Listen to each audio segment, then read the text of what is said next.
Hey everyone, I'm just Ian. Welcome to this new YouTube video.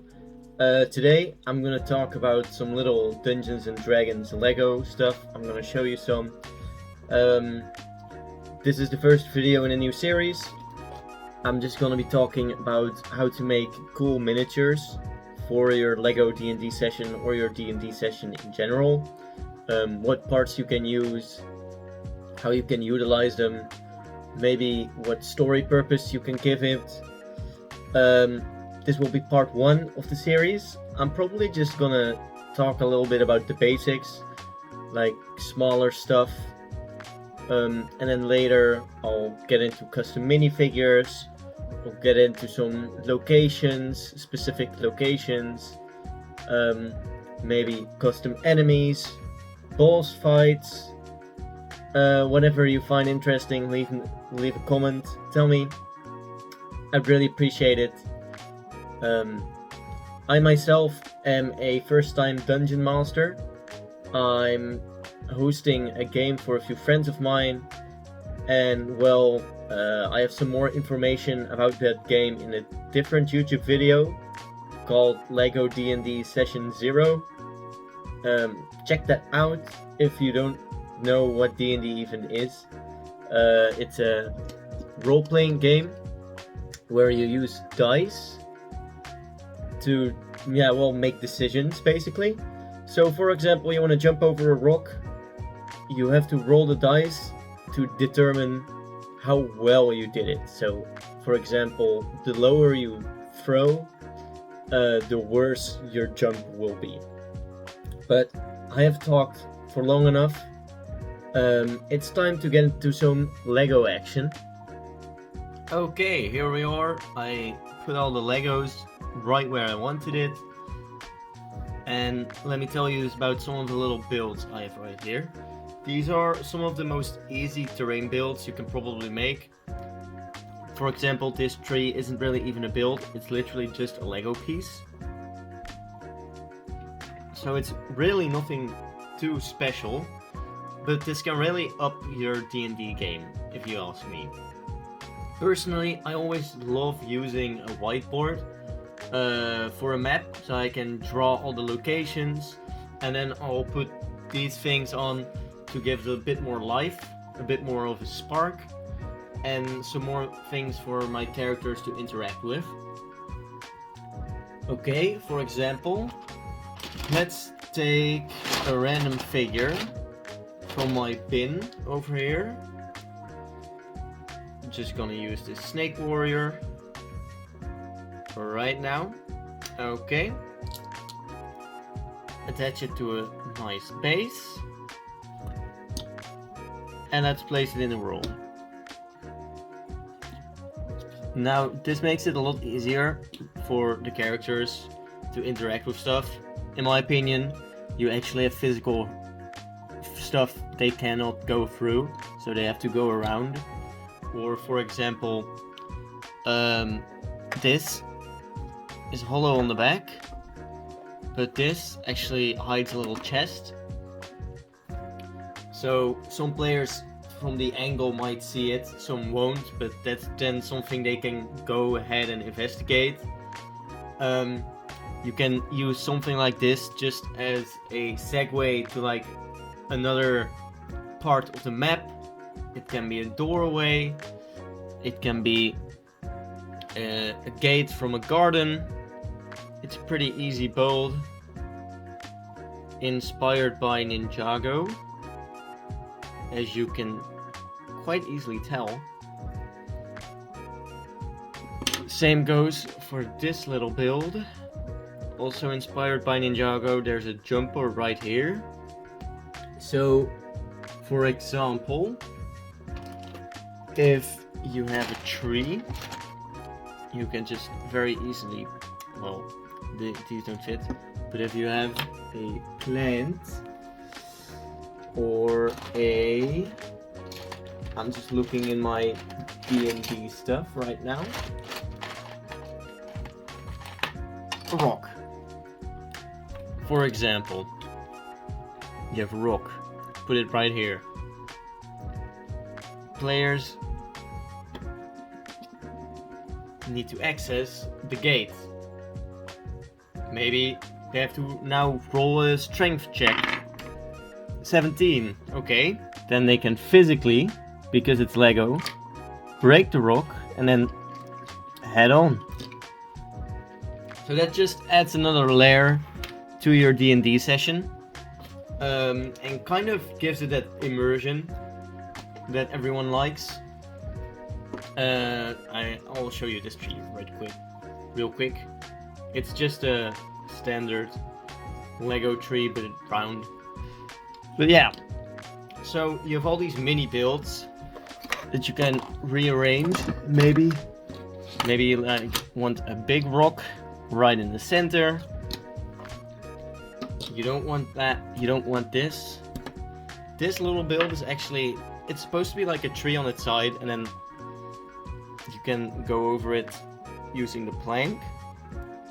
It was actually in a Jurassic World set, so I didn't actually build this myself. Personally, I feel like they could have put a sticker here or a printed piece so that you could really see that it's a log. Just would have added a little bit more, but for this it's okay. But I really like having all these little parts, just so you can really customize your dungeon or your location. Let's hide the chest a bit better. Put a rock in front of it. You can put this breakable rock on the side. Get rid of the trees. You know, there's a lot of rearranging you can actually do, so that's quite nice. What I also like doing in my D&D sessions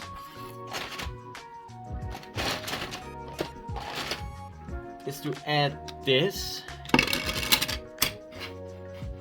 And I like doing this for multiple reasons. First of all, if you take this and then put some of this, it already looks a lot better. It also just fits the world a bit more. And if you take an enemy, I have this generic skeleton, you can very easily just attach it to a stud. Of course, maybe you don't have a lot of these Lego plates, then that's real nice, and you can still put your D&D characters right up in front of them, or just rearrange everything how you like. Maybe you want them to be here. It's very easy because of the studs. Just one of the many reasons why I like using Lego together with Dungeons and Dragons. Why I like using whiteboard so much is because if you take this and you still draw on the map itself, what you can do, for example, is create like a railway system, and then you have a place for your little minecart. So that's actually pretty cool. Maybe put something in it, maybe not. Maybe you can put a treasure in it, maybe not. In my D&D campaign, I used this, and my players immediately used the minecart to travel to the next session, or well, yeah, the next part of the cave they were in. They immediately used it. It was very fun, very cool. The minecart is also a super simple build. Literally just a few bricks. This is all, the blue is all specialized parts. You can definitely make a custom cart if you would like to. I'll probably make one myself and then show you how you can build it, because these blue pieces are pretty old. Something else that is very nice. Let's take out all the gray. Just take it all out.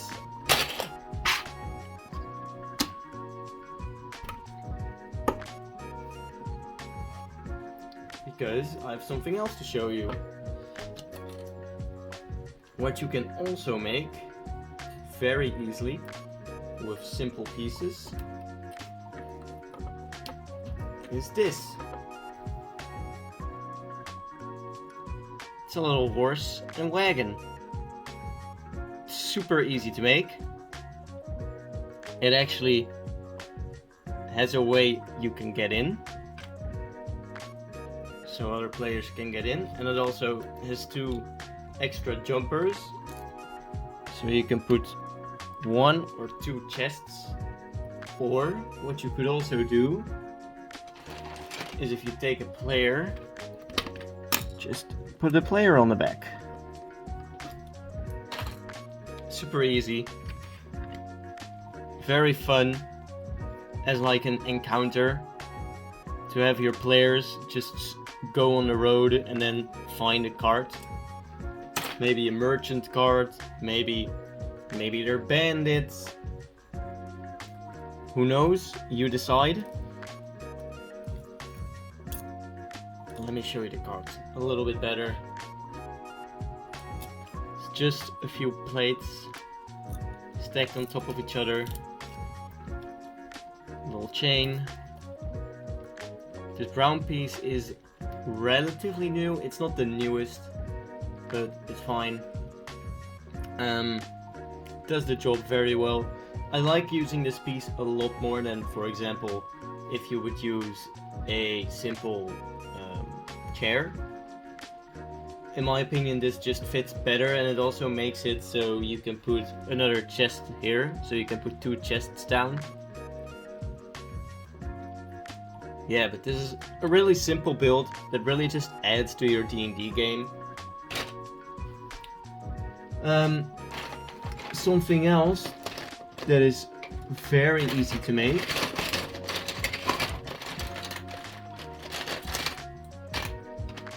is this.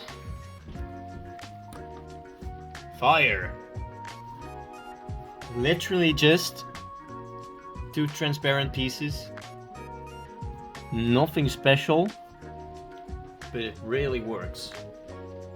And maybe you can give your player some of these, like maybe your wizard, after throwing a fireball, you can put these in just to add something. Add on to the poor skeleton who's being burned, even though, well, skeletons don't really care that much about being burned because they're already skeletons. But who knows, maybe a poor bandit.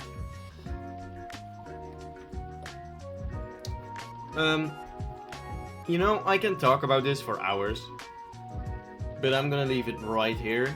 In the next episode, I'm probably gonna talk a little bit more about a specific location or some specific miniatures I used in my first session. This was just the basics. This is just what I used in my first session and in my second session that I hosted. It's really the bare minimum. Just a few things that I really like using and that are just very versatile. I hope you enjoyed this video. You will see me in the next video. How am I gonna end this video on a 12? Well, maybe that just means like, comment and subscribe. I think it might. Maybe I should have rolled higher for that. Well, I guess I'm not always lucky. Goodbye.